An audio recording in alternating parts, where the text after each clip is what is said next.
Canal treatment అయిపోయిన తర్వాత oral fluids ఏవి మళ్ళీ ఆ టూత్ని రీఇన్ఫెక్ట్ చేయకుండా ఉండడంలో ఈ క్రౌన్స్ హెల్ప్ చేస్తాయి. So to protect these teeth and avoid fractures, reinfection, ఈ క్రౌన్స్ కంపల్సరీ ఇవ్వాల్సి ఉంటుంది. అదర్వైజ్ రూట్ కెనాల్ ట్రీట్మెంట్ కూడా ఫెయిల్ అయ్యే ఛాన్సెస్ ఉంటాయి. రూట్ కెనాల్ ట్రీట్మెంట్ చేస్తున్నప్పుడు ఆ టీత్కి ఉన్న బ్లడ్ అండ్ నర్వ్ సప్లై తీసేస్తాం. సో ఈ teeth over the time week అయిపోతూ ఉంటాయి. సో ఈ టీత్ ఫ్రాక్చర్ అయ్యే ఛాన్సెస్ ఎక్కువ.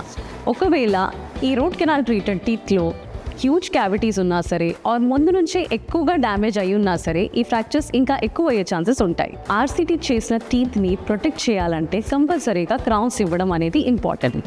సివియర్లీ డ్యామేజ్ టీత్ ఇంకా బ్యాక్ టీత్కి ఈ క్రౌన్స్ అవసరం ఇంకా ఎక్కువగా ఉంటుంది. మనకి 3 వెరైటీస్ ఆఫ్ క్రౌన్స్ ఉన్నాయి. ఫస్ట్ వచ్చేసి పిఎఫ్ఎం క్రౌన్. పిఎఫ్ఎం క్రౌన్లో మెటల్ కోర్ వచ్చేసి దానిపై నుంచి సిరామిక్ కోటింగ్ వస్తుంది. ఇవి యూజువల్లీ మోలార్స్లో ఇండికేటెడ్ ఉంటాయి. బట్ సమ్ టైం తర్వాత ఆ మెటల్ కనిపించే ఛాన్సెస్ ఉంటాయి. So not so aesthetic. Second వచ్చేసి జిర్కోనియం క్రౌన్స్. జిర్కోనియం మెటీరియల్ ఇది చాలా high strength and natural looking and biocompatible. ఇది వేర్ రెసిస్టెంట్ కూడా ఉంటుంది. అరిగిపోకుండా లాంగ్ స్టాండింగ్గా ఉండాలనుకునే వాళ్ళకి zirconium crowns are better. Third type వచ్చేసి ఈ max or all ceramic crowns. ఇవి ఎస్పెషల్లీ ఫ్రంట్ టీత్లో చూస్ చేసుకుంటాం. బికాస్ ఈ టీత్కి చాలా ఎక్కువ ట్రాన్స్లూసెన్సీ ఉంటుంది and they are very natural looking.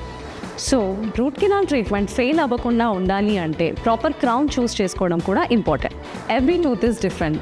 So visit your dentist to choose the best crown for your tooth.